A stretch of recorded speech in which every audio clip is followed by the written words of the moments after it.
All of my neighbors are dead. The only surviving neighbor I have that's human lives 5 miles away. These are my only neighbors left in the cemetery. And these are my people. Yeah, it said Pioneer Cemetery. These are my people. I'm from Pioneer. I'm from an old American family that go back before the Revolution. And I'm Irish. The Irish came over here in like 1840s, 50s, 60s. And I'm related to them too, mostly them actually. But these are my people right here. Because my family I'm like 7th generation Californian, which is rare for a blue-eyed guy in his 50s. But let me tell you something about these people and my ancestors. A lot of them carried out horrible atrocities on Native American people. Horrible.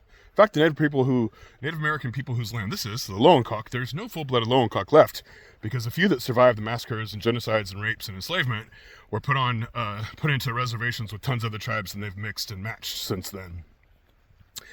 So, how do I go about my day knowing that I'm descended from bloody, horrible, awful, terrible, massacring colonists? It's shameful.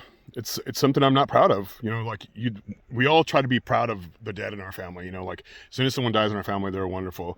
But when I look back a few generations, they weren't wonderful. They were horrible people, and they said they were Christians, but they didn't follow the second most important commandment, which is love thy neighbor as thyself. At least it was the second most important according to Jesus. So what do we do? Like, do we beat ourselves up? Do we ban critical race theory? And, you know, I want to read that stuff. I want to know what my ancestors did, because I want to understand humans. I want to understand our evolution.